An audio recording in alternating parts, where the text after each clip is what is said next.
Hello and welcome back to my channel. My name is Danica Kopp and I'm a master's level social worker with over 20 years of clinical experience, primarily in adolescence. I'm in the process of shifting my focus from clinical to coaching, and I'm looking to help parents successfully launch their teenagers into adulthood. Today I want to talk to you about respect. When I first think of respect, this is what comes to my head. R-E-S-P-E-C-T, find out what it means to me. I hope you're singing along with me. So let's think about the concept of respect. From the trusty internet, I got the following definition.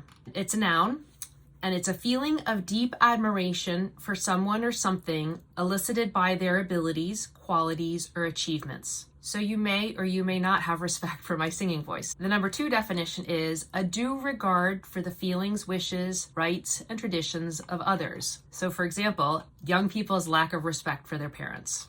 And that made me laugh because that's exactly what I'm talking to you about. I also went to Wikipedia and I found a definition that really resonated with me. Respect, also called esteem, is a positive feeling or action shown towards someone or something considered important or held in high esteem or regard. It conveys a sense of admiration for good or valuable qualities. And it is also the process of honoring someone by exhibiting care, concern, or consideration for their needs or feelings. So I want you to stop and I want you to really think about the people in your life and how you show respect. I want you to first think about your own parents or the generation above you. And then I also want you to think about your own supervisor, your coworkers, your clergy or leaders at your place of worship, the medical providers that you have, friends, your partner or spouse. And then finally, think about how you handle respect with your children. Are you someone who just demands respect from your child and doesn't give a second thought to the things and actions, words that you say to them? And if that's the case, why do you think that is?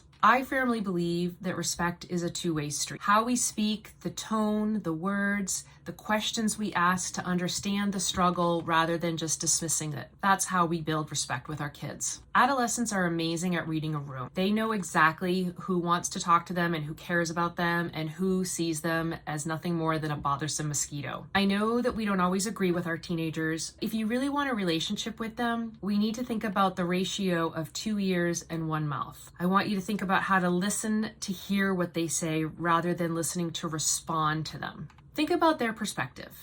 We all were adolescents once. We had wild ideas and, naivete, and that we learned from our own experience. We didn't learn from what our parents told us, right? Also remember that your adolescent is going through immense growth, both within their brain and then hormonally, the changes that they're going through is a lot. So rather than just dismissing their point of view, let's honor them by exhibiting care, concern, and consideration for their needs and feelings. I know this gets really hard because our child went from being this cute little thing who worshiped us. We were their everything. We were a superhero, right? We were magical in knowing their needs and making things happen. And then suddenly our beautiful little child became this burly adolescent who sees our strengths and our weaknesses, and it makes it harder. But allowing them to see you as human is also important because it helps them to see that you can make mistakes and be okay. I want to close with a quote by Mark Twain. When I was a young boy of 14, my father was so ignorant I could hardly stand to have the old man around. But when I got to be 21, I was astonished at how much the old man had learned in 7 years. I think if you really think back to your own adolescence, you will agree that this was a hard period with your own parents. They didn't always treat us the way we wanted to be treated. I know that was true in my own life. And what's really important for me moving forward is the relationship. And I'm going to be really talking about that. So thanks for listening along, and I hope this was helpful. If you did find this helpful, please give me a like, share, comment, subscribe, and give me some suggestions if there's questions you have as the parent of a teenager. I would love to answer those. I look forward to being back together with you again. Take care. Have a great day.